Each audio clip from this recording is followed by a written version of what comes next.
ആദരണീയ സഭാപതിജി, ഈ സഭാ സമ്മേളനത്തിൻ്റെ ആദ്യ ദിവസം ഞാൻ മാധ്യമങ്ങളെ കണ്ടപ്പോൾ നമ്മുടെ സഭയിലുള്ള എല്ലാ അംഗങ്ങളോടുമുള്ള അപേക്ഷയുടെ രീതിയിൽ ഞാനിങ്ങനെ പറഞ്ഞിരുന്നു.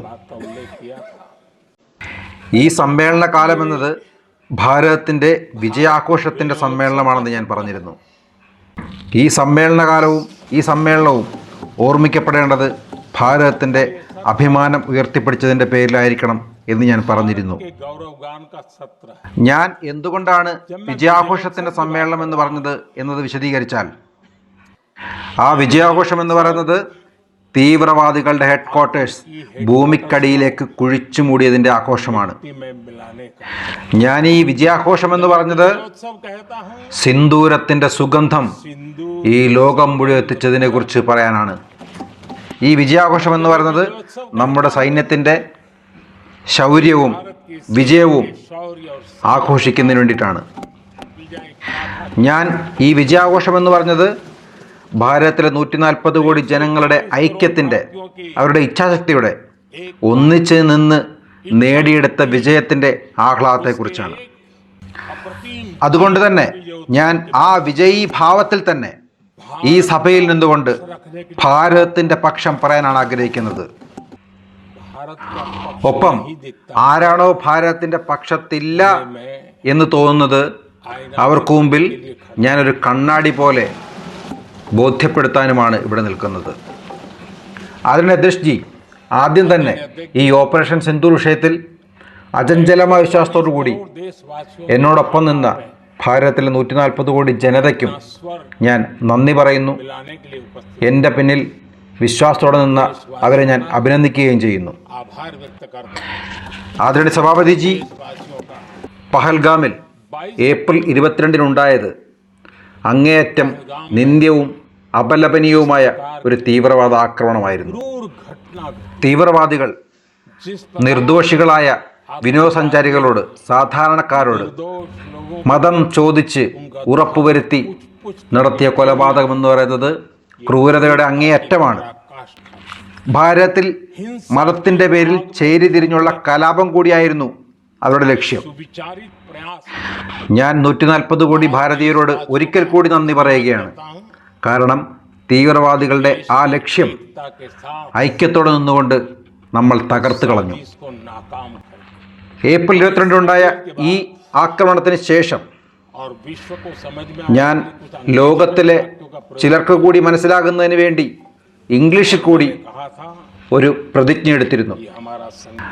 ഞാൻ പറഞ്ഞിരുന്നു, ഇത് ഞങ്ങളുടെ ദൃഢനിശ്ചയമാണ്. ഞങ്ങളെ ആക്രമിച്ച തീവ്രവാദികളെയും അവരെ പറഞ്ഞുവിട്ടവരെയും മണ്ണിനടിയിൽ പുതപ്പിക്കും എന്ന് ഞാൻ പറഞ്ഞിരുന്നു. അവരും എൻ്റെ ശിക്ഷ പ്രതീക്ഷിച്ചിരിക്കുകയായിരുന്നു. പക്ഷെ അവർ പോലും ചിന്തിച്ചതിനേക്കാൾ ഭയാനകമായ രീതിയിലാണ് അവർക്ക് മറുപടി ലഭിച്ചത്. ഏപ്രിൽ 22 ഞാൻ വിദേശത്തായിരുന്നു. വളരെ പെട്ടെന്ന് തന്നെ ഭാരതത്തിലേക്ക് തിരിച്ചു വന്നു. വന്നയുടൻ തന്നെ അത്യാവശ്യ മീറ്റിങ്ങുകൾ കൂടി. ആ മീറ്റിങ്ങിൽ തന്നെ വളരെ വ്യക്തമായ കൃത്യമായ നിർദ്ദേശങ്ങൾ സൈന്യത്തിന് നൽകിയിരുന്നു. തീവ്രവാദികൾക്ക് അവർ അർഹിക്കുന്ന ശിക്ഷ ഉറപ്പുവരുത്തണം എന്നുള്ള തീരുമാനം അന്ന് തന്നെ എടുത്തിരുന്നു. അത് ഞങ്ങളുടെ രാഷ്ട്രീയ നിശ്ചയദാർഢ്യം കൂടിയായിരുന്നു. കാരണം ഞങ്ങൾക്ക് ഭാരതത്തിൻ്റെ സൈന്യത്തിൽ പൂർണ്ണ വിശ്വാസമുണ്ടായിരുന്നു. അവരുടെ കഴിവിൽ, അവരുടെ കരുത്തിൽ എല്ലാം ഞങ്ങൾക്ക് പൂർണ്ണമായ വിശ്വാസമുണ്ടായിരുന്നു. ആ മീറ്റിങ്ങിൽ തന്നെ സേനയ്ക്ക് കൃത്യമായ നിർദ്ദേശം നൽകിയിരുന്നു. എല്ലാ അധികാരങ്ങളും നൽകിയിരുന്നു. എവിടെ, എപ്പോൾ, ഏത് സമയത്ത് എങ്ങനെ ആക്രമിക്കണം എന്നുള്ള തീരുമാനം അവർക്ക് തന്നെ എടുക്കാമെന്നുള്ള രീതിയിൽ കൃത്യമായ നിർദ്ദേശം ആദ്യത്തെ മീറ്റിങ്ങിൽ തന്നെ നൽകിയിരുന്നു. ഞങ്ങൾക്ക് അഭിമാനമുണ്ട്. ആ തീവ്രവാദികൾക്ക് അർഹിക്കുന്ന ശിക്ഷ ഞങ്ങൾക്ക് കൊടുക്കാൻ കഴിഞ്ഞു എന്ന് മാത്രമല്ല, ഇന്ന് പോലും ആ തീവ്രവാദികളെ ഇങ്ങോട്ട് അയച്ചവർക്ക്, അവർക്ക് പിന്നിലുള്ളവർക്ക് ഉറക്കം പോലും കിട്ടുന്നുണ്ടാകില്ല. പഹൽഗാം അറ്റാക്കുണ്ടായ ആദ്യ ദിവസം തന്നെ പാകിസ്ഥാൻ സൈന്യത്തിന് വ്യക്തമായ ബോധ്യമുണ്ടായിരുന്നു ഇത്തവണ ഭാരതത്തിൽ നിന്ന് വലിയ തിരിച്ചടി കിട്ടുമെന്ന്. അതുകൊണ്ട് തന്നെയാണ്, അത് പ്രതീക്ഷിച്ച് തന്നെയാണ് അവർ ന്യൂക്ലിയർ ഭീഷണി മുഴക്കാനൊക്കെ തയ്യാറായത്. പക്ഷേ ഭാരതം അതൊന്നും വകവയ്ക്കാതെ കൃത്യമായി പ്ലാൻ ചെയ്തുകൊണ്ട് മെയ് 6-ാം തീയതി രാത്രി, അതായത് മെയ് 7-ാം തീയതി വെളുപ്പിനെ എന്താണോ പ്ലാൻ ചെയ്തത് അത് പൂർണ്ണമായി നടപ്പിലാക്കി. പക്ഷേ ഭാരതത്തിൻ്റെ ആക്രമണം പ്രതീക്ഷിച്ചിട്ട് പോലും പാകിസ്ഥാൻ ഒന്നും ചെയ്യാൻ കഴിഞ്ഞില്ല. വെറും 22 മിനിറ്റിൽ ഏപ്രിൽ 22-ന് അവർ ചെയ്ത പാതകത്തിലുള്ള മറുപടി കൃത്യമായി ഞങ്ങൾ നൽകി. ആദരണീയജി, പാകിസ്ഥാനുമായി ഭാരതം ഇതിനു മുമ്പും യുദ്ധം ചെയ്തിട്ടുണ്ട്. പക്ഷേ മുൻപൊരിക്കലും ഉണ്ടായിട്ടില്ലാത്തതുപോലെ ഇത്തവണ ഇതിനു മുമ്പ് നമ്മൾ ഒരിക്കലും കടന്നു ചെന്നിട്ടില്ലാത്ത പാകിസ്ഥാന്റെ മേഖലകളിൽ പോലും പാകിസ്ഥാന്റെ ഏതാണ്ട് എല്ലാ മുക്കിലും മൂലയിലും നമ്മുടെ സൈന്യം ആക്രമിച്ചു. തീവ്രവാദികളുടെ ആസ്ഥാനം പോലും നമ്മൾ തവിട് പൊടിയാക്കി കളഞ്ഞു. നമ്മുടെ സൈന്യം തവിട് പൊടിയാക്കി കളഞ്ഞു. അവർ കരുതിയിരുന്നത് അവിടെയൊന്നും എത്തി നമ്മൾ ആക്രമിക്കില്ല എന്നായിരുന്നു. പക്ഷേ അവിടെ എത്തുകയും ചെയ്തു, അവിടെ തകർത്ത് തരിപ്പണമാക്കുകയും ചെയ്തു. മൂന്നാമത്തെ കാര്യം, പാകിസ്ഥാൻ നിരന്തരം പറയുമായിരുന്ന അവരുടെ ന്യൂക്ലിയർ ബ്ലാക്ക് മെയിലിംഗ് പോളിസി ഉണ്ടല്ലോ, അത് വെറും പൊള്ളത്തരമാണെന്ന് നമ്മൾ തെളിയിച്ചു കൊടുത്തു. അവരെ കൃത്യമായി ബോധ്യപ്പെടുത്തി കൊടുത്തു. ഭാരതം ഒരു തരത്തിലുള്ള ന്യൂക്ലിയർ ബ്ലാക്ക് മെയിലിന് മുമ്പിലും തലകുരിച്ച് നിൽക്കില്ല എന്ന് മാത്രമല്ല, ഒട്ടും ഭയക്കില്ല എന്നും അവർക്ക് ബോധ്യപ്പെടുത്തി കൊടുത്തു. അതിനാണ് ദൃഷ്ടി. നാലാമത്തെ കാര്യം, ഭാരതത്തിൻ്റെ സാങ്കേതിക വൈദഗ്ധ്യവും ലോകത്തിന് മനസ്സിലായ ഒരു ഓപ്പറേഷനായിരുന്നു കഴിഞ്ഞുപോയത്. പാകിസ്ഥാൻ സൈന്യം ചിന്തിക്കാത്ത വിധത്തിൽ പാകിസ്ഥാൻ്റെ എയർ ബേസുകളിൽ പോലും നമ്മളുടെ സാങ്കേതികവിദ്യ ഉപയോഗിച്ചുകൊണ്ട് തകർക്കാൻ നമുക്ക് കഴിഞ്ഞു. ആദരണീയ അധ്യക്ഷജി, ആക്രമണം നടന്ന് ഇത്ര ദിവസം കഴിഞ്ഞിട്ടും അവരുടെ പല എയർബേസുകളും നന്നാക്കിയെടുക്കാൻ പോലും അവർക്ക് കഴിഞ്ഞിട്ടില്ല. ഇപ്പോഴും അതൊക്കെ ICUവിലാണ്. കഴിഞ്ഞ 10-11 വർഷത്തിൽ നമ്മൾ സാങ്കേതികവിദ്യയിൽ ഇത്രത്തോളം മുന്നിലേക്ക് വന്നില്ലായിരുന്നെങ്കിൽ ഈ ഓപ്പറേഷൻ സിന്ദൂർ സമയത്ത് നമുക്ക് എത്രമാത്രം നാശനഷ്ടം ഉണ്ടാകും എന്ന് ചിന്തിച്ചു നോക്കൂ. ആദ്യ സഭാപതിജി, 5-ാമത്തെ പക്ഷമെന്ന് പറയുന്നത് ഈ ഓപ്പറേഷൻ സിന്ദൂർ കാരണം ലോകമാകെ ഭാരതത്തിൻ്റെ ആത്മനിർഭർ ഭാരത് എന്ന സ്വയം പര്യാപ്ത ഭാരതത്തിൻ്റെ കൂടി തെളിവായി മാറി. മേക്ക് ഇൻ ഇന്ത്യയുടെ ശക്തി കൂടി ലോകം മനസ്സിലാക്കിയത് ഈ ഓപ്പറേഷൻ സിന്ദൂറിലൂടെയാണ്. Made in India drones, made in India missiles പാകിസ്ഥാനെ തകർത്ത് തരിപ്പണമാക്കുന്നത് ലോകം കണ്ടു.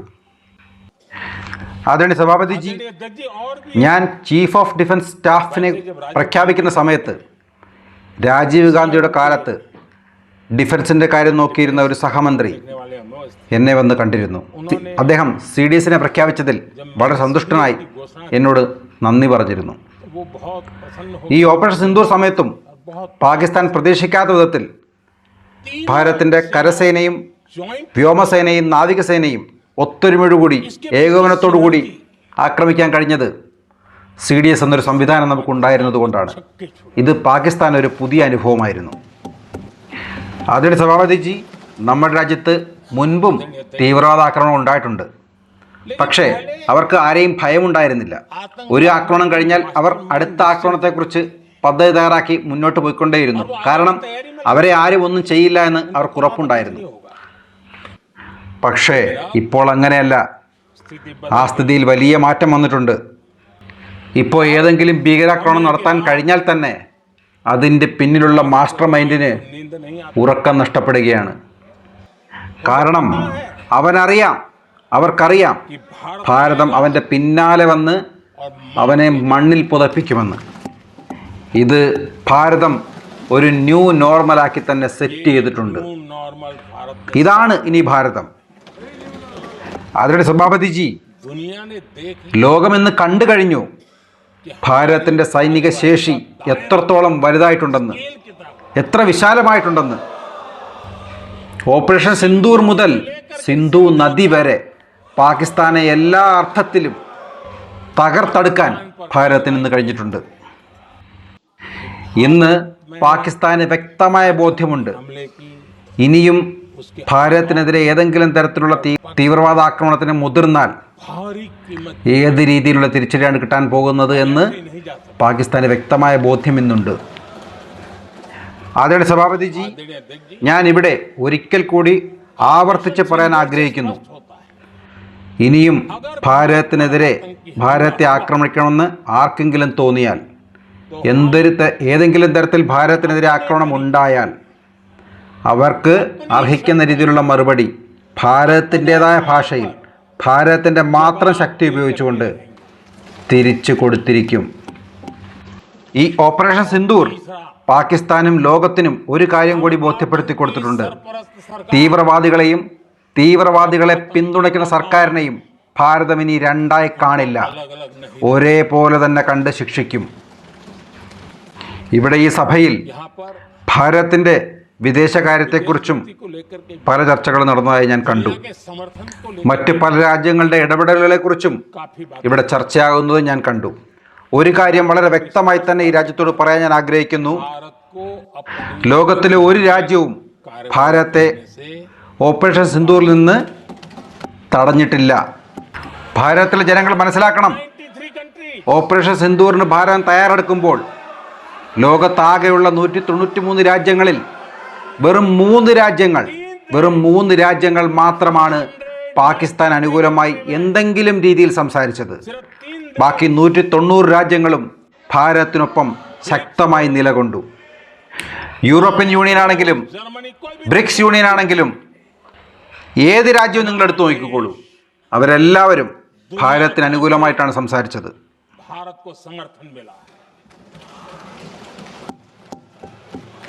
ആ സമയത്ത് പ്രതിപക്ഷ നിരയിൽ വലിയ ബഹളം നടക്കുകയാണ് ട്രംപിൻ്റെ ഇടപെടലിനെ കുറിച്ച് സംസാരിച്ചുകൊണ്ട്.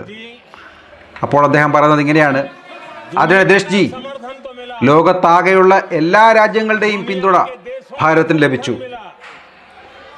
ഭാരതത്തിലെ സൈനികർക്ക് ലോകത്തെല്ലാ രാജ്യങ്ങളുടെയും അംഗീകാരവും അഭിനന്ദനങ്ങളും ലഭിച്ചു. പക്ഷേ ദുർഭാഗ്യമെന്ന് പറയട്ടെ, നമ്മുടെ ഭാരതത്തിലെ ഈ പ്രതിപക്ഷത്തിരിക്കുന്ന കോൺഗ്രസിൻ്റെ പിന്തുണ നേടിയെടുക്കാൻ അവർക്ക് പറ്റിയില്ല, ഞങ്ങൾക്ക് ലഭിച്ചില്ല. ആദരണീയ സഭാപതിജി, ഏപ്രിൽ 22-ന് പഹൽഗാമിൽ ആക്രമണം ഉണ്ടായി 3-4 ദിവസം കഴിഞ്ഞപ്പോൾ തന്നെ ഈ പ്രതിപക്ഷത്തിരിക്കുന്ന ആളുകൾ ശബ്ദമുണ്ടാക്കാൻ തുടങ്ങി.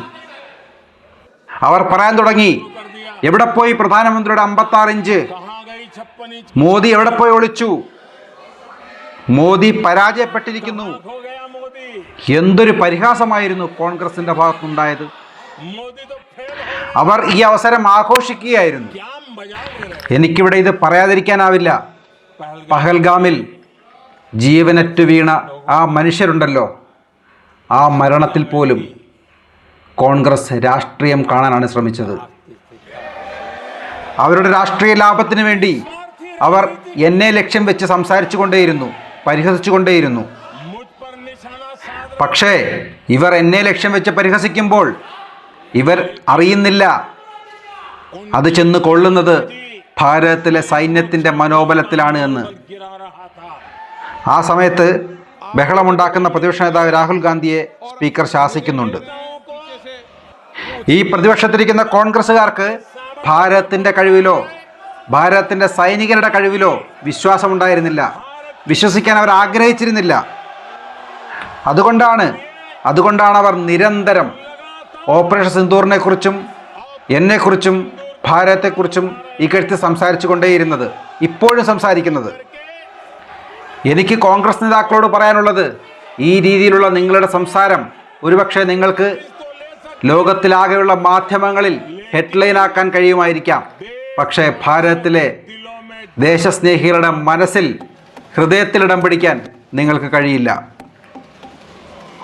ആദരണീയ സഭാപതിജി, മെയ് 10-ന് ഭാരതത്തിൻ്റെ ഭാഗത്തു നിന്നുമുള്ള ഈ ഓപ്പറേഷൻ സിന്ദൂറിന് ഒരു താൽക്കാലിക വിരാമം നമ്മൾ പ്രഖ്യാപിച്ചു. പക്ഷേ അതിനെക്കുറിച്ചും ഈ പ്രതിപക്ഷത്തിരിക്കുന്നവർ ഓരോ കഥകളുണ്ടാക്കി പ്രചരിപ്പിച്ചുകൊണ്ടേയിരുന്നു. ഈ പ്രതിപക്ഷത്തിരിക്കുന്ന കോൺഗ്രസും മറ്റുള്ളവരും പറഞ്ഞിരുന്ന ആ പ്രൊപ്പഗണ്ടയുണ്ടല്ലോ, അത് അതിർത്തിക്കപ്പുറത്തു നിന്ന് വന്ന അതേ പ്രൊപ്പഗണ്ടയായിരുന്നു. ഇവിടെ ഇരിക്കുന്ന ചില ആളുകൾ ഭാരതത്തിലെ 3 സൈനിക മേധാവികളും പറഞ്ഞതിനെ വിശ്വസിക്കാതെ അതിർത്തിക്കപ്പുറത്ത് നിന്ന് നമ്മുടെ ശത്രുരാജ്യത്തിൻ്റെ സൈന്യം എന്താണോ പറഞ്ഞത് അത് പ്രചരിപ്പിക്കാൻ തുടങ്ങി, അത് ആഘോഷിക്കാൻ തുടങ്ങി, അത് വിശ്വസിക്കാൻ തുടങ്ങി. അതിന് സഭാപതിജി, ചില പഴയ കാര്യങ്ങൾ കൂടി ഞാനിവിടെ ഓർക്കാൻ ആഗ്രഹിക്കുകയാണ്. ആദ്യത്തെ സർജിക്കൽ സ്ട്രൈക്ക് സമയത്ത് നമ്മൾ തീരുമാനിച്ചു അതിർത്തി കടന്ന് നമ്മുടെ സൈനികർ പാകിസ്ഥാനിൽ പോയി തീവ്രവാദികളുടെ ലോഞ്ചിങ് പാഡ് തകർക്കണമെന്നുള്ളത്. നമ്മുടെ വീരന്മാരായ സൈന്യം അത് കൃത്യമായി പദ്ധതി തയ്യാറാക്കി രാത്രിക്ക് രാത്രി അതിർത്തി കടന്ന് അവിടെ എത്തി അവരുടെ ലക്ഷ്യം പൂർത്തിയാക്കി വെളുപ്പാങ്കാലത്തിന് മുമ്പ് തിരിച്ചു വന്നു. അതിനുശേഷം ബാലക്കോട്ട് എയർ സ്ട്രൈക്ക്. ആ സമയത്തും നമ്മൾ തീരുമാനിച്ചത് അവിടെ പോയി അവരുടെ ട്രെയിനിങ് സെന്ററുകൾ തകർക്കുക എന്നുള്ളതായിരുന്നു. ആ ലക്ഷ്യവും ബാലക്കോട്ട് എയർ സ്ട്രൈക്കിലൂടെ കൃത്യമായി നമ്മുടെ സൈന്യം പൂർത്തിയാക്കി. ഓപ്പറേഷൻ സിന്ദൂർ സമയത്തും നമ്മുടെ ലക്ഷ്യം കൃത്യമായിരുന്നു. നമ്മളുടെ തീരുമാനം എന്താണോ അതാണ് നമ്മൾ നടപ്പിലാക്കിയത്. ഓപ്പറേഷൻ സിന്ദൂറിന്റെ ലക്ഷ്യം എന്ന് പറയുന്നത് തന്നെ പഹൽഗാം ആക്രമണത്തിന് പിന്നിലുണ്ടായിരുന്ന ആ സംഘമുണ്ടല്ലോ, അവർക്ക് ട്രെയിനിങ് ലഭിച്ചത് എവിടെ നിന്ന്, ആ ചിന്ത ഉണ്ടായത് എവിടെ നിന്ന്, ആ പരിശീലന കളരി, അവരുടെ ഹെഡ് ക്വാർട്ടേഴ്സ്, ഈ തീവ്രവാദികളെ ഉൽപ്പാദിപ്പിക്കുന്ന ഫാക്ടറി തകർക്കുക എന്നുള്ളതായിരുന്നു. പഹൽഗാം ആക്രമണത്തിന് പിന്നിലുള്ള തീവ്രവാദികൾക്ക് പരിശീലനം കൊടുത്തവർ, അതിനുവേണ്ട സാങ്കേതിക സഹായങ്ങൾ കൊടുത്തവർ, അതിനുവേണ്ട ഫണ്ടിങ് കൊടുത്തവർ, അവർക്ക് ട്രെയിനിങ് കിട്ടിയ സ്ഥലം, ഇതെല്ലാം ടാർഗറ്റ് ചെയ്ത് കൃത്യമായി നമ്മുടെ സൈന്യം നശിപ്പിച്ചു കളഞ്ഞു. ചില ആളുകൾ മനഃപൂർവ്വം ചില കാര്യങ്ങൾ മറക്കാൻ ആഗ്രഹിക്കുന്നുണ്ട്. പക്ഷേ രാജ്യം അതൊന്നും മറക്കാറില്ല, അവർക്കെല്ലാം ഓർമ്മയുണ്ട്. മെയ് 6-ാം തീയതി രാത്രി 7-ാം തീയതി വെളുപ്പിന് നമ്മൾ എന്താണ് ലക്ഷ്യം വെച്ചിരുന്നത്, ആ ലക്ഷ്യം കൃത്യമായി പൂർത്തിയാക്കിയതിനു ശേഷം 3 സൈനിക തലവന്മാരും പത്രസമ്മേളനം നടത്തി ലോകത്തോട് വിളിച്ചു പറഞ്ഞു, നമ്മൾ ഇതായിരുന്നു ലക്ഷ്യം വെച്ചത്, ആ ലക്ഷ്യം ഞങ്ങൾ പൂർത്തിയാക്കി. പഹൽഗാം ആക്രമണത്തിന് പിന്നിലുള്ള എപ്പിക് സെന്റർ എവിടെയാണോ അത് കണ്ടെത്തി അത് ഇല്ലാതാക്കുക എന്നുള്ളതായിരുന്നു ഞങ്ങളുടെ ലക്ഷ്യം, അത് പൂർത്തിയാക്കിയെന്ന്. പാകിസ്ഥാൻ ഭരണകൂടത്തിനും പാകിസ്ഥാൻ സൈന്യത്തിനും ഇത്തിരിയെങ്കിലും ബുദ്ധി ഉണ്ടായിരുന്നെങ്കിൽ, ഇത്തിരിയെങ്കിലും ലജ്ജ ഉണ്ടായിരുന്നെങ്കിൽ, അവർ തീവ്രവാദികളോടൊപ്പം ചേർന്ന് നിന്നുകൊണ്ട് ഭാരതത്തിനെതിരെ വെല്ലുവിളിക്കാൻ വരില്ലായിരുന്നു. പക്ഷേ ഒരു ലജ്ജയുമില്ലാതെ അവർ പരസ്യമായി ഈ ലോകം കാണെ തീവ്രവാദികളോടൊപ്പം ചേർന്ന് നിന്നുകൊണ്ട് ഭാരതത്തെ വെല്ലുവിളിച്ചു. പക്ഷേ നമ്മളെല്ലാ അർത്ഥത്തിലും തയ്യാറെടുത്തിരുന്നു. ഇത്തരമൊരവസരം നമ്മളും ഒരു പരിധിവരെ പ്രതീക്ഷിച്ചിരുന്നു. പക്ഷേ ലോകത്തോട് ഭാരതം നയം വ്യക്തമാക്കിയിരുന്നു. ഞങ്ങളുടെ ലക്ഷ്യമെന്ന് പറയുന്നത് തീവ്രവാദികളാണ്, ഭീകരവാദികളാണ്. ആ ലക്ഷ്യം ഞങ്ങൾ പൂർത്തിയാക്കി. അതുകൊണ്ട് തന്നെ ഞങ്ങൾ ഇനിയൊരു ആക്രമണത്തിനില്ല എന്ന് ലോകത്തോട് വ്യക്തമായി തന്നെ പറഞ്ഞിരുന്നു. പക്ഷേ ഒരു ലജ്ജയുമില്ലാതെ പാകിസ്ഥാൻ പരസ്യമായ ഭീകരവാദികൾക്ക് വേണ്ടി ഭാരതത്തെ വെല്ലുവിളിച്ചുകൊണ്ട് മുന്നോട്ട് വന്നപ്പോൾ ഇത്രയും കാലത്തെ അവരുടെ ചതികളും വഞ്ചനകളും അറിയാവുന്ന ഭാരത സൈന്യവും ഭാരതവും നോക്കിയിരിക്കുക തന്നെയായിരുന്നു. അവരുടെ വെല്ലുവിളിക്ക് അർഹമായ മറുപടി തന്നെ ഭാരത സൈന്യം നൽകി. 9-ാം തീയതി അർദ്ധരാത്രിക്ക് ശേഷം, അല്ലെങ്കിൽ 10-ാം തീയതി വെളുപ്പിനെന്ന് പറയാം, ഭാരതത്തിൻ്റെ മിസൈലുകൾ പാകിസ്ഥാന്റെ മുക്കിലും മൂലയിലും അവർ പ്രതീക്ഷിക്കാത്ത വിധത്തിലുള്ള വൻ പ്രഹരം നടത്തി. പാകിസ്ഥാൻ സ്വപ്നത്തിൽ പോലും കരുതാത്ത വിധത്തിലുള്ള വലിയ പ്രഹരം. അവസാനം ഗത്യന്തരമില്ലാതെ പാകിസ്ഥാൻ സൈന്യത്തിനും പാകിസ്ഥാൻ ഭരണകൂടത്തിനും നമ്മുടെ കാല് പിടിക്കേണ്ടി വന്ന അവസ്ഥയുണ്ടാക്കി. നിങ്ങളും ടി വിയിലും ഓൺലൈൻ മാധ്യമത്തിലുമൊക്കെ കണ്ടു കാണും. പാകിസ്ഥാനിലുള്ള ചില ആളുകൾ പറഞ്ഞത്, അയ്യോ ഞങ്ങൾ സ്വിമ്മിംഗ് പൂളിൽ കുളിക്കുകയായിരുന്നു, ആ സമയത്താണ് ഭാരതം ആക്രമിച്ചത്, ഞങ്ങളൊന്നും അറിഞ്ഞില്ല, വലിയ ആക്രമണമാണ് ഞങ്ങൾക്ക് നേരെ ഉണ്ടായത് എന്നുള്ള പല വീഡിയോകളും നിങ്ങളും കണ്ടിട്ടുണ്ടാകും. ഇത്രയും വലിയൊരു പ്രഹരം ഭാരതത്തിൻ്റെ ഭാഗത്തുനിന്നുണ്ടാകുമെന്ന് അവർ ഒരിക്കലും പ്രതീക്ഷിച്ചിരുന്നില്ല. അത്രയും കനത്ത പ്രഹരം ലഭിച്ചതിൻ്റെ ഫലമായിട്ടാണ് DGMOയെ പാകിസ്ഥാൻ DGMO ഫോൺ ചെയ്ത് കാല് പിടിച്ച് അപേക്ഷിച്ചത്, ഭാരതത്തോട് യുദ്ധം നിർത്തണമെന്ന് അപേക്ഷിച്ചത്. ദയവായൊന്ന് നിർത്തൂ, നിങ്ങൾക്ക് മതിയായില്ലേ, ഒത്തിരി ഞങ്ങളെ അടിച്ചില്ലേ, ഇനിയും അടികൊള്ളാനുള്ള ആരോഗ്യം ഞങ്ങൾക്കില്ല, ഒന്ന് മതിയാക്കൂ, ദയവായി നമുക്ക് ഇതിവിടെ അവസാനിപ്പിക്കാം. അങ്ങനെ പറഞ്ഞ് കാല് പിടിച്ചതിന് ശേഷമാണ് നമ്മൾ ആക്രമണം അവസാനിപ്പിച്ചത്. ഇത് പാകിസ്ഥാൻ്റെ DGMയുടെ ഫോൺ സംഭാഷണമാണ്. प्लीज हमला रोक दो। പക്ഷേ ഭാരതം മെയ് 7-ാം തീയതി രാവിലെയുള്ള പത്രസമ്മേളനത്തിൽ തന്നെ പറഞ്ഞിരുന്നു ഞങ്ങളിത് അവസാനിപ്പിച്ചുവെന്ന്. കാരണം നമ്മൾ നമ്മുടെ ലക്ഷ്യം എന്താണോ അത് പൂർത്തിയാക്കിയിരുന്നു. പക്ഷേ നിങ്ങളിനി എന്തെങ്കിലും ചെയ്യുകയാണെങ്കിൽ പിന്നീട് നിങ്ങൾക്ക് കിട്ടാൻ പോകുന്ന എന്താണെന്ന് ഞങ്ങൾക്ക് പോലും നിശ്ചയമില്ല എന്ന് ഞങ്ങൾ പറഞ്ഞിരുന്നു. आप कुछ करोगे അപ്പോഴും പ്രതിപക്ഷ നിരയിൽ നിന്ന് കോൺഗ്രസ് അംഗങ്ങൾ ബഹളം വെക്കുകയാണ്. और आप धीरे प्लीज പാകിസ്ഥാന്റെ ഭാഗത്തുനിന്നുണ്ടായ അഭ്യർത്ഥന കാരണം ഞങ്ങൾ അവസാനം യുദ്ധം നിർത്തി. हमला रोका। നോക്കൂ ആദരണീയ സഭാപതിജി, ഞാൻ ഇവിടെ ഒരിക്കൽ കൂടി വ്യക്തമായി സ്പഷ്ടമായി പറയാൻ ആഗ്രഹിക്കുന്നു. ലോകത്തിലെ ഒരു രാജ്യത്തെയും ഒരു നേതാവും भारत के ഭാരതത്തിൻ്റെ ഈ ഓപ്പറേഷൻ സിന്ദൂർ അവസാനിപ്പിക്കണമെന്ന നിർദ്ദേശം മുന്നോട്ട് വച്ചിട്ടില്ല.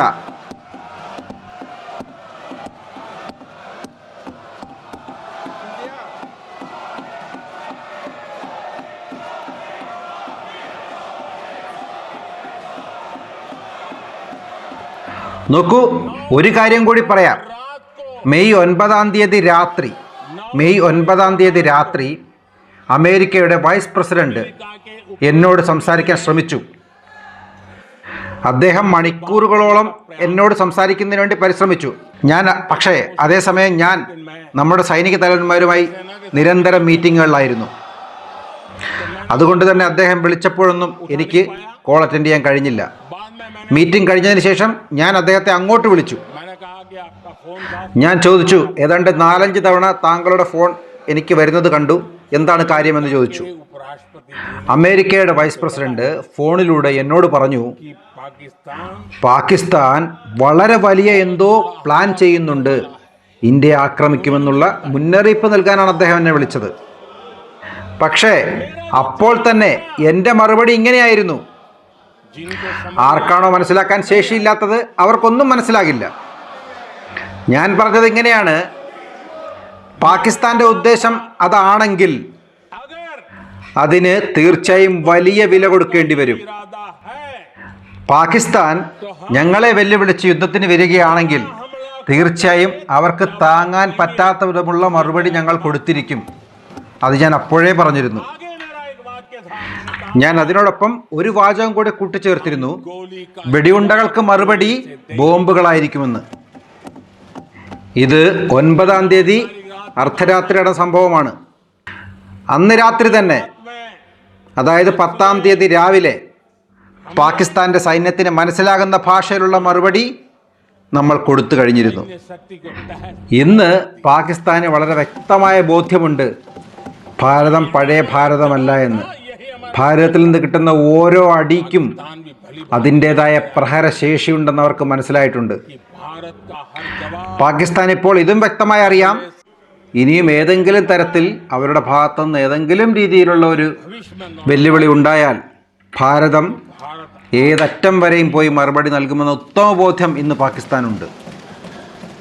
അതുകൊണ്ട് തന്നെ ഞാൻ ഒരിക്കൽ കൂടി ജനാധിപത്യത്തിൻ്റെ ശ്രീകോവിലായ ഈ ലോക്സഭയിൽ നിന്നുകൊണ്ട് പറയാൻ ആഗ്രഹിക്കുന്നു, चाहता हूँ ഓപ്പറേഷൻ സിന്ദൂർ അവസാനിച്ചിട്ടില്ല, എപ്പോൾ വേണമെങ്കിലും തുടരാം. പാകിസ്ഥാൻ ഇനിയും ഭാവിയിൽ എന്തെങ്കിലും തരത്തിൽ തെറ്റായ രീതിയിൽ ചിന്തിച്ചാൽ അവർക്ക് ഇതിനേക്കാൾ വലിയ നഷ്ടം സംഭവിക്കും. അതിൻ്റെ സഭാപതിജി, ഇന്നത്തെ ഭാരതം ആത്മവിശ്വാസം നിറഞ്ഞ ഭാരതമാണ്. आदरणीय സ്വയം പര്യാപ്ത ഭാരതത്തിൻ്റെ ശേഷി ഇന്ന് ലോകത്തിന് മനസ്സിലായിട്ടുണ്ട്. ആ ആത്മവിശ്വാസത്തിലാണ് ഭാരതം ഇന്ന് വളരെ വേഗതയിൽ മുന്നോട്ട് പോയിക്കൊണ്ടേയിരിക്കുന്നത്. से भरा हुआ രാജ്യം ഇതും കണ്ടുകൊണ്ടേയിരിക്കുകയാണ്. निर्भरता ഭാരതം സ്വയം പര്യാപ്ത ഭാരതമായി ലോകത്ത് വളർന്നുകൊണ്ടിരിക്കുമ്പോൾ തന്നെ കോൺഗ്രസ് അവരുടെ നിലനിൽപ്പിന് വേണ്ടി പാകിസ്ഥാനെ ആശ്രയിക്കുന്ന ഗതി വന്നിരിക്കുകയാണ്. ഞാൻ ഇന്ന് ലോക്സഭയിൽ നടന്ന മുഴുവൻ ചർച്ചകളും കണ്ടുകൊണ്ടിരിക്കുകയായിരുന്നു. 16 മണിക്കൂറിലധികമാണ് നമ്മൾ ചർച്ച ചെയ്തത്. ദുർഭാഗ്യമെന്ന് പറയട്ടെ, അപ്പോഴും കോൺഗ്രസ് പ്രതിപക്ഷത്തുനിന്ന് ബഹളം വെക്കുകയാണ്. അപ്പോൾ സ്പീക്കർ പറയുന്നുണ്ട്, നിങ്ങൾക്ക് ചോദിക്കാനുള്ള ചോദ്യങ്ങളെല്ലാം ചോദിച്ചല്ലോ, ഇനി അദ്ദേഹത്തിന് പറയാനുള്ള മറുപടി നിങ്ങൾ കേൾക്കൂ എന്ന് സ്പീക്കർ ആവർത്തിച്ച് പറയുന്നുണ്ട്. कांग्रेस को पाकिस्तान ദുർഭാഗ്യമെന്ന് പറയട്ടെ, നമ്മുടെ പ്രതിപക്ഷത്തിരിക്കുന്ന കോൺഗ്രസിന് പാകിസ്ഥാൻ്റെ മുദ്രാവാക്യങ്ങൾ ഇറക്കുമതി ചെയ്യേണ്ട ഗതികേടിലാണ്. അതിന് സഭാപതിജി, ഇന്നത്തെ കാലത്തെ യുദ്ധങ്ങളിൽ ഇൻഫർമേഷൻസിനും നരേറ്റീവുകൾക്കും വലിയ പങ്കുണ്ട്. പല നരേറ്റീവുകളും കൃത്രിമമായി ഉണ്ടാക്കി AI സഹായത്തോടു കൂടി വീഡിയോകളാക്കി ശബ്ദങ്ങളാക്കി പലരും പ്രചരിപ്പിക്കാറുണ്ട്. അങ്ങനെ ചെയ്യുന്നത് സൈന്യത്തിൻ്റെ മനോബലം തകർക്കുന്നതിന് വേണ്ടിയിട്ടാണ്. കാരണം രാജ്യത്തെ ജനങ്ങളുടെ ആത്മവിശ്വാസം തകർത്ത് അവരിൽ പരിഭ്രാന്തി ഉണ്ടാക്കുന്നതിന് വേണ്ടിയിട്ടാണ് ഇത്തരം ഫേക്ക് നരേറ്റീവുകൾ സൃഷ്ടിക്കപ്പെടുന്നത്. ദൗർഭാഗ്യമെന്ന് പറയട്ടെ, ഈ പ്രതിപക്ഷത്തിരിക്കുന്ന കോൺഗ്രസും അവരുടെ കൂട്ടുകാരും പാകിസ്ഥാൻ പടച്ചുവിടുന്ന ഫേക്ക് നരേറ്റീവുകൾ നമ്മുടെ നാട്ടിലും പ്രചരിപ്പിച്ചു. നമ്മുടെ നാടിനെതിരെ, നമ്മുടെ സൈനികർക്കെതിരെ, നമ്മുടെ ശത്രുരാജ്യം പടച്ചുവിടുന്ന ഫേക്ക് നരേറ്റീവുകൾ ഇവിടെ പ്രചരിപ്പിക്കാൻ ഈ കോൺഗ്രസും കോൺഗ്രസിൻ്റെ കൂട്ടുകാരും തയ്യാറായി. ആദരണീയ സഭാപതിജി, ഇപ്പോൾ മാത്രമല്ല, മുൻപ് ഭാരതത്തിലെ സൈനികർ വളരെ കൃത്യമായി തയ്യാറാക്കിയ പദ്ധതിയുണ്ടല്ലോ, സർജിക്കൽ സ്ട്രൈക്ക്, അത് വിജയകരമായി പൂർത്തിയാക്കി തിരിച്ചു വന്നപ്പോഴും ഈ കോൺഗ്രസ് ചെയ്തത് നമ്മുടെ സൈനികരോട് സർജിക്കൽ സ്ട്രൈക്കിൻ്റെ തെളിവ് ചോദിക്കുകയാണ്. പക്ഷേ സർജിക്കൽ സ്ട്രൈക്കിന് തെളിവ് ചോദിച്ച അതേ കോൺഗ്രസ് രാജ്യത്തെ ജനങ്ങളുടെ മൂഡ് മനസ്സിലാക്കി, അവരുടെ വികാരം മനസ്സിലാക്കി ഗെയിം ഒന്ന് മാറ്റി കളിച്ചു. കോൺഗ്രസ്സുകാർ പിന്നെ പറഞ്ഞത് ഇങ്ങനെയാണ്: ഈ സർജിക്കൽ സ്ട്രൈക്ക് എന്താ ഇത്ര വലിയ കാര്യമാണോ? ഇത് ഞങ്ങൾ ഭരിക്കുമ്പോൾ എത്ര തവണ ചെയ്തതാണ്. ഒരാൾ പറഞ്ഞത് ഞങ്ങളുടെ ഭരണകാലത്ത് ഞങ്ങൾ 3 തവണ സർജിക്കൽ സ്ട്രൈക്ക് ചെയ്തു എന്നാണ്. അവരുടെ പക്ഷത്തെ മറ്റൊരാൾ പറഞ്ഞത് ഞങ്ങൾ 6 തവണ സർജിക്കൽ സ്ട്രൈക്ക് ചെയ്തു എന്നാണ്. മൂന്നാമതൊരാൾ പറഞ്ഞത് 15 തവണ അവർ സർജിക്കൽ സ്ട്രൈക്ക് ചെയ്തു എന്നാണ്. നേതാക്കളുടെ വലിപ്പം കൂടുന്തോറും അവരുടെ ആഗ്രഹവും അവരുടെ അഭിപ്രായങ്ങളും വലുതായിക്കൊണ്ടേയിരുന്നു. ആദരണീയ സഭാപതിജി, അതിനുശേഷം നമ്മുടെ സൈന്യം ബാലക്കോട്ട് വളരെ വലിയ രീതിയിൽ എയർ സ്ട്രൈക്ക് ചെയ്തു. എയർ സ്ട്രൈക്ക് എന്ന് പറയുന്നത് അത്ര ഈസിയായ കാര്യമല്ല. അതുകൊണ്ട് അത് ഞങ്ങളും ചെയ്തിട്ടുണ്ട് എന്ന് പറയാനുള്ള ധൈര്യം അവർ കാണിച്ചില്ല. പക്ഷേ തെളിവ് ചോദിക്കാൻ മറന്നില്ല. അവർക്ക് ഫോട്ടോ വേണം പോലും. നിങ്ങൾ എയർ സ്ട്രൈക്ക് ചെയ്തെങ്കിൽ അതിൻ്റെ ഫോട്ടോ കാണിക്കൂ. നിങ്ങൾ എവിടെയാണ് ആക്രമിച്ചത്, ആരെയാണ് കൊന്നത്, നിങ്ങൾ എന്താണ് ചെയ്തത്, എന്താണ് തകർത്തത്, അങ്ങനെയുള്ള ചോദ്യങ്ങൾ. എത്ര പേർ മരിച്ചു? പാകിസ്ഥാനും ഇത് തന്നെയാണ് ചോദിച്ചുകൊണ്ടിരുന്നത്. പാകിസ്ഥാൻ ചോദിക്കുന്നത് എന്താണോ അത് തന്നെ ഇവിടെ കോൺഗ്രസും ചോദിക്കാൻ തുടങ്ങി. അതുമാത്രമല്ല, അതിന് സഭാപതിജി, ആ സമയത്ത് നമ്മുടെ വീരസൈനികൻ അഭിനന്ദൻ വർത്തമാൻ പാകിസ്ഥാന്റെ പിടിയിലായപ്പോൾ, നമ്മുടെ ഒരു സൈനികൻ പാകിസ്ഥാന്റെ പിടിയിലാകുമ്പോൾ പാകിസ്ഥാനികൾക്ക് സന്തോഷമുണ്ടാകുന്നത് സ്വാഭാവികമാണ്. പക്ഷേ ഇവിടെയും കുറച്ചു പേരുണ്ടായിരുന്നു അതിൽ സന്തോഷിച്ചവർ. അവർ പരസ്പരം ചെവിയിൽ പറയുന്നുണ്ടായിരുന്നു, ഇത്തവണ മോദി എന്തായാലും പെട്ടിരിക്കുകയാണ്.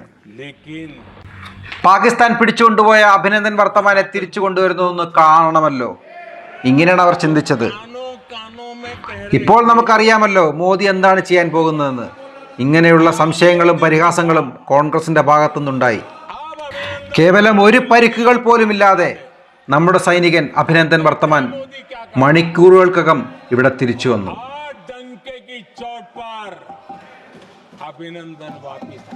നമ്മൾ അഭിനന്ദൻ വർത്തമാനെ തിരിച്ചു കൊണ്ടുവന്നു.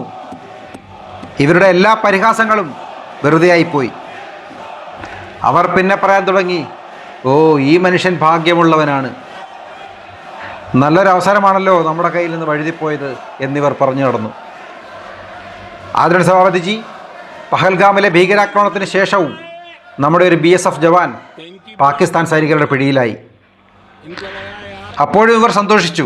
വളരെ വലിയൊരു അവസരം കൈവന്നിട്ടുണ്ട്. ഇത്തവണ മോദി എന്തായാലും പെടുമെന്നവർ തീരുമാനിച്ചു.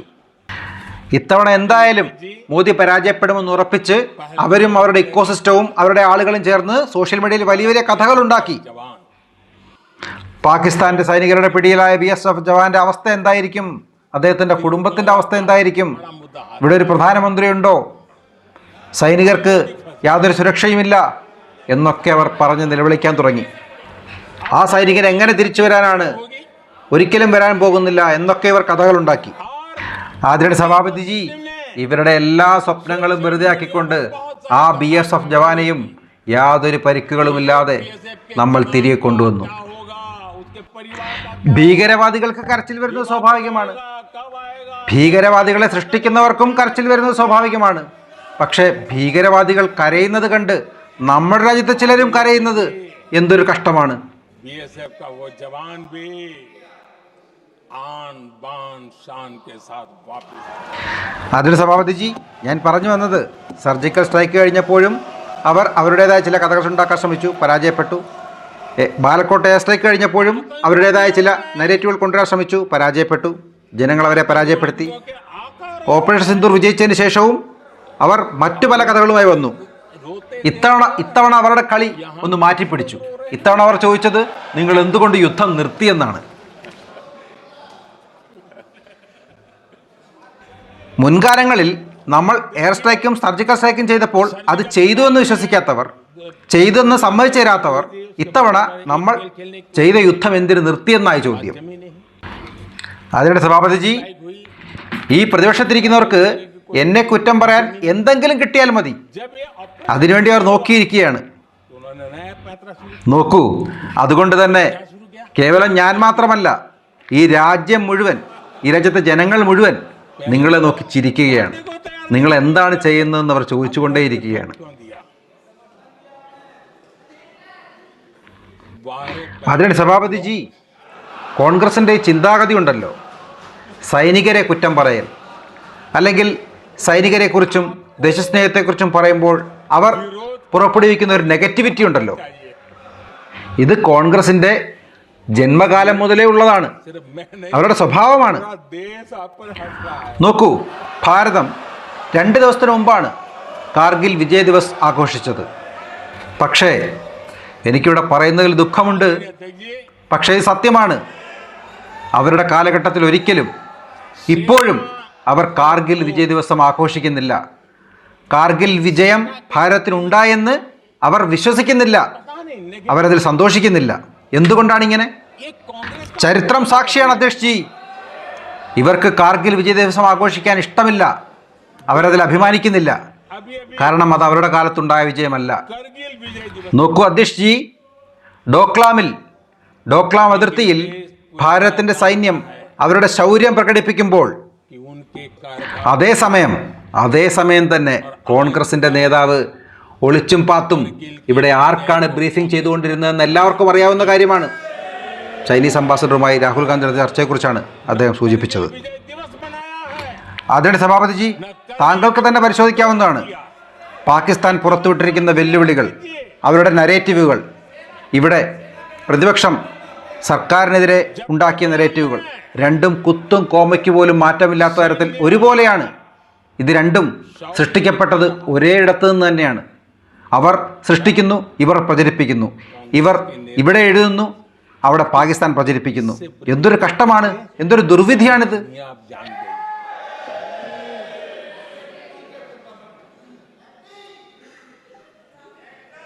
ഇവരെഴുതിയ എഴുത്തുകൾ അതുപോലെ പാകിസ്ഥാനിൽ ശത്രുരാജ്യം നമുക്കെതിരെ ഉപയോഗിച്ചതിൽ ഒരു ലജ്ജയും തോന്നുന്നില്ലേ? അതിനിടെ സഭാപതിജി, രാജ്യം ഞെട്ടിപ്പോയി. ഭാരതത്തിലെ പ്രധാന പ്രതിപക്ഷമായ കോൺഗ്രസ് പാകിസ്ഥാന് ക്ലീൻ ചിറ്റ് കൊടുക്കുകയാണ്. അവരാണ് യുദ്ധം ജയിച്ചതെന്ന് ഇവർ പറയുകയാണ്. അതിനിടെ സഭാപതിജി, ഇവർക്ക് ഇങ്ങനെ പോലും പറയാനുള്ള ധൈര്യമുണ്ടായി. അത്രയ്ക്ക് നെറുകെട്ട ധൈര്യമാണ് ഇവർ കാണിച്ചത്. പഹൽഗാമിൽ സാധാരണക്കാരായ ഭാരതീയരെ ആക്രമിച്ച തീവ്രവാദികൾ പാകിസ്ഥാനിൽ നിന്ന് വന്നതാണെന്നതിന് എന്ത് തെളിവാണ് നിങ്ങളുടെ കയ്യിലുള്ളത് എന്ന് പാകിസ്ഥാന് വേണ്ടി ഇവർ ഞങ്ങളോട് ചോദിച്ചു. ഇവരെന്താണ് പറയുന്നത്? എനിക്ക് പോലും അതിശയം തോന്നി. ഇതേ നരേറ്റീവാണ് പാകിസ്ഥാനും പറയാൻ ശ്രമിക്കുന്നത്. അതേ നരേറ്റീവ് നമ്മുടെ ഭാരതത്തിലെ നമ്മുടെ പ്രതിപക്ഷം, അതും എത്രയോ വർഷം ഈ രാജ്യം ഭരിച്ച പാരമ്പര്യമുള്ള കോൺഗ്രസ് എന്ന പാർട്ടി, അവരുടെ നേതാക്കൾ ഇങ്ങനെ പറയുമ്പോൾ, അതിനിടെ സഭാപതിജി, ഇപ്പോൾ തെളിവുകളുടെ ഘോഷയാത്രയാണ്. എല്ലാവരുടെയും കൺമുമ്പിലെല്ലാം കണ്ടുകൊണ്ടേയിരിക്കുകയാണ്. എന്നിട്ടും ഈ രീതിയിലാണ് ഇവർ പെരുമാറുന്നതെങ്കിൽ, വിരൽത്തുമ്പിൽ വിവരങ്ങൾ ലഭിക്കുന്ന ഈ കാലത്ത് പോലും ഇവർ ഇങ്ങനെയാണ് പെരുമാറുന്നതെങ്കിൽ, ഈ വിവരസാങ്കേതികത ഇല്ലാത്ത കാലത്ത് ഇവർ എത്ര കള്ളങ്ങൾ പറഞ്ഞിട്ടുണ്ടാവും. അതിന് സഭാപതിജി, നമ്മൾ ഓപ്പറേഷൻ സിന്ദൂറിൻ്റെ വിജയത്തെക്കുറിച്ച് മാത്രമാണ് സംസാരിച്ചത്, അതിൻ്റെ രീതികളെക്കുറിച്ച് മാത്രമാണ് സംസാരിച്ചത്. അതിനോടൊപ്പം തന്നെ ഭാരതത്തിന് അഭിമാനിക്കാനുള്ള മറ്റു പലതും ഓപ്പറേഷൻ സിന്ദൂർ നമുക്ക് നൽകിയിട്ടുണ്ട്. അതിനെക്കുറിച്ച് കൂടി നമ്മൾ വിശദമായി ചർച്ച ചെയ്യണം. ഭാരതത്തിൻ്റെ പ്രതിരോധശേഷി, ഭാരതത്തിൻ്റെ എയർ ഡിഫൻസ് സിസ്റ്റം, അതിനെക്കുറിച്ച് ഇന്ന് ലോകമാകെ ചർച്ച നടക്കുകയാണ്. നമ്മുടെ ഭാരതത്തിൻ്റെ എയർ ഡിഫൻസ് സിസ്റ്റം देश के लिए कुछ गौरव പാകിസ്ഥാൻ്റെ മിസൈലുകളെയും ഡ്രോണുകളെയും വെറും കളിപ്പാട്ടം പൊട്ടിച്ചിതറിക്കുന്ന ലാഘവത്തോടെ തകർത്ത് തരിപ്പണമാക്കി കളഞ്ഞു, ആകാശത്ത് വെച്ച് തന്നെ. हमारे ആദരണീയ അധ്യക്ഷ ജി, ഞാൻ ഒരു കണക്ക് കൂടി ഇവിടെ പറയാൻ ആഗ്രഹിക്കുന്നു. രാജ്യം മുഴുവൻ തീർച്ചയായും അഭിമാനത്തോടു കൂടി സന്തോഷിക്കും. ഇവിടെ ഇരിക്കുന്ന ചില ആളുകൾ എന്ത് ചിന്തിക്കുമെന്ന് എനിക്കറിയില്ല, അതിനെക്കുറിച്ച് എനിക്ക് വ്യക്തതയില്ല. പക്ഷേ രാജ്യം തീർച്ചയായും സന്തോഷിക്കും, അഭിമാനിക്കും, അതെനിക്ക് ഉറപ്പാണ്. मिसाइल और ड्रोन മെയ് 9 രാത്രി उसको പാകിസ്ഥാൻ ഏതാണ്ട് 1000-ലധികം മിസൈലുകളും ആയുധം നിറച്ച ഡ്രോണുകളും ഭാരതത്തിലേക്ക് അയച്ചു. അത് ഭാരതത്തിൻ്റെ മണ്ണിൽ വീണിരുന്നെങ്കിൽ തീർച്ചയായും വളരെ വലിയ നാശനഷ്ടങ്ങൾ, വളരെ വലിയ വിപത്ത് നമുക്കുണ്ടാകുമായിരുന്നു. पूरा देश ഒന്നും രണ്ടുമല്ല, 1000 എണ്ണം, 1000 പ്രഹരശേഷിയുള്ള ആയുധങ്ങൾ വഹിച്ചിട്ടുള്ള മിസൈലുകളും ഡ്രോണുകളും. पूरा देश गर्व से भर जाए. പക്ഷേ പാകിസ്ഥാൻ അയച്ച ഈ 1000-ലധികം മിസൈലുകളിൽ ഒരെണ്ണം പോലും ഭാരതത്തിൻ്റെ മണ്ണിൽ വീഴുന്നതിന് മുമ്പ് ആകാശത്ത് വെച്ച് തന്നെ ഭാരതത്തിൻ്റെ എയർ ഡിഫൻസ് സിസ്റ്റം ഉപയോഗിച്ചുകൊണ്ട് തകർത്ത് തരിപ്പണമാക്കി കളഞ്ഞു, തവിട് പൊടിയാക്കി കളഞ്ഞു. बहुत बड़ा हमला करने की कोशिश. തീർച്ചയായും ഭാരതത്തിലെ എല്ലാ ജനങ്ങൾക്കും ഇതിൽ സന്തോഷമുണ്ടാകും, അഭിമാനമുണ്ടാകും. ये मिसाइलें പക്ഷേ എന്തു ചെയ്യാം, ഞാൻ നേരത്തെ പറഞ്ഞതുപോലെ തന്നെ കോൺഗ്രസിൻ്റെ ആളുകൾ ചിന്തിച്ചത് ഏതെങ്കിലും ഒന്നെങ്കിലും ഭാരതത്തിൽ വീഴും, അതിൽ മോദി മരിക്കും, മോദി വീഴും എന്നാണ്. പാകിസ്ഥാൻ അവരുടെ ആൾക്കാരെ ഉപയോഗിച്ചുകൊണ്ട് ആദംപൂർ എയർബേസ് ആക്രമിച്ചു എന്ന് പ്രചരിപ്പിക്കാൻ ശ്രമിച്ചു. आसमान നുണ ലോകമാകെ പ്രചരിപ്പിക്കുന്നതിന് വേണ്ടി അവർ പരമാവധി പരിശ്രമിച്ചു.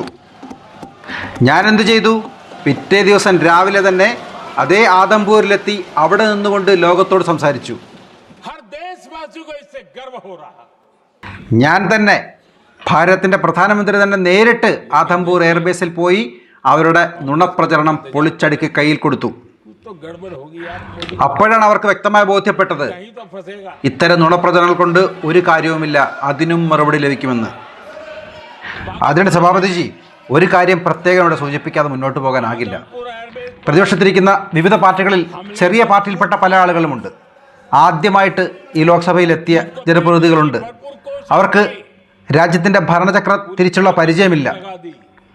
അതുകൊണ്ട് തന്നെ അവരുടെ ഭാഗത്ത് ചില തെറ്റായ പരാമർശങ്ങൾ വരുന്നത് സ്വാഭാവികമാണ്, അത് നമുക്ക് ക്ഷമിക്കാം. और खुद പക്ഷെ കോൺഗ്രസ് 60 വർഷത്തോളം ഈ രാജ്യത്തിൻ്റെ ഭരണചക്രം തിരിച്ച പാരമ്പര്യമുള്ള കോൺഗ്രസ് പാർട്ടിയിലെ പരിചയസമ്പന്നരായ നേതാക്കൾ, अकल എത്രയോ തവണ മന്ത്രിമാരായിരുന്ന നേതാക്കളാണ് चलने वाला नहीं. ഇത്തരം വാചാടോപങ്ങൾ രാജ്യത്തിനെതിരെ, സർക്കാരിനെതിരെ തുടർച്ചയായി നടത്തിക്കൊണ്ടേയിരിക്കുന്നത്. अध्यक्ष जी, അവർക്ക് ഭരണ സംവിധാനത്തിൻ്റെ എല്ലാ രീതികളും വ്യക്തമായി അറിയാവുന്നതാണ്, ബോധ്യമുള്ളവരാണ്, അത് പരിചയമുള്ളവരാണ്. राजनीति में नए हैं.